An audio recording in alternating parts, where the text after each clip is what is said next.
Shalom, selamat pagi Bapak Ibu Saudara yang dikasihi Tuhan. Pagi ini kita akan membaca firman Tuhan, namun sebelumnya itu, mari kita berdoa.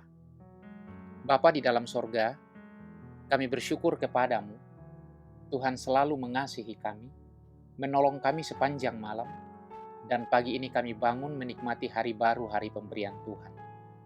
Kami akan membaca firman, kami mohon kepadamu Tuhan, berikan pengertian kepada kami, supaya kami bisa mengerti dan memahami firman, dan biarlah kami lakukan sepanjang hidup kami. Dalam nama Tuhan Yesus, kami berdoa. Amin. Saudara yang dikasihi Tuhan, firman Tuhan yang akan kita baca pagi ini, dari kitab Ester pasal 1 ayat 15-17. Ester pasal 1 ayat 15-17. Demikian firman Tuhan. Apakah yang harus diperbuat atas Ratu Wasti menurut undang-undang? Karena tidak dilakukannya titah Raja Ahasweros yang disampaikan oleh sida-sida? Maka sembah memukan di hadapan raja dan para pembesar itu.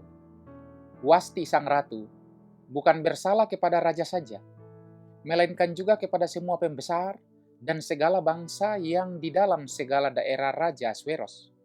Karena kelakuan sang ratu itu akan merata kepada semua perempuan, sehingga mereka tidak menghiraukan suaminya. Apabila diceritakan orang, Raja Ahasweros menitahkan supaya Wasti sang ratu dibawa menghadap kepadanya, tetapi ia tidak mau datang. Tema renungan kita hari ini adalah teladan yang buruk.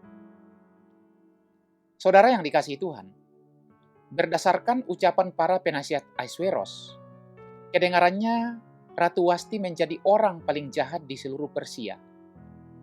Mereka takut jika semua perempuan akan mengikuti contoh buruknya itu. Padahal, apakah perbuatan Wasti salah? Haruskah dia mematuhi suaminya yang mau menjadikannya tontonan bagi para tamunya? Allah memerintahkan agar setiap istri tunduk kepada suaminya. Suami diberi tanggung jawab menjadi pemimpin, dan posisinya itu harus dihormati. Namun, ketika seorang suami menyuruh istrinya melakukan sesuatu yang dilarang Allah, istri boleh menolaknya dan perlu menjelaskan kepada suaminya hal yang sesuai kehendak Tuhan. Jadi, sebenarnya Wasti bukan contoh buruk, seperti kata para penasehat raja itu. Sesungguhnya, raja sendirilah yang menjadi contoh buruk, karena dia tidak berlaku sebagaimana mestinya sebagai seorang suami yang terpuji. Saudara yang dikasihi Tuhan, saat ini saudara mungkin laki-laki yang belum memiliki istri.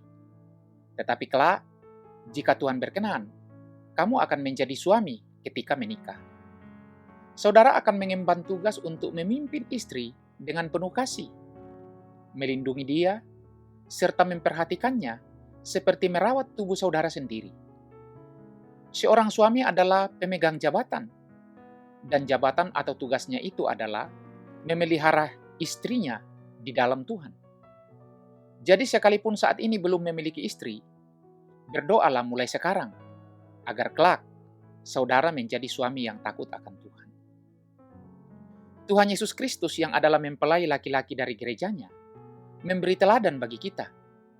Dia memimpin dan mengepalai, tetapi juga melayani mempelai perempuannya, yaitu gereja atau jemaatnya. Tuhan Yesus sangat mengasihi mempelainya itu, hingga rela mati bagi mereka. Dengan kuasa firman-Nya dan Roh Kudus-Nya, membentuk hati dan hidup mempelainya, supaya menjadi lebih indah dan semakin indah. Tuhan Yesus tahu bahwa mempelainya, yaitu kita orang-orang percaya, tidaklah sempurna.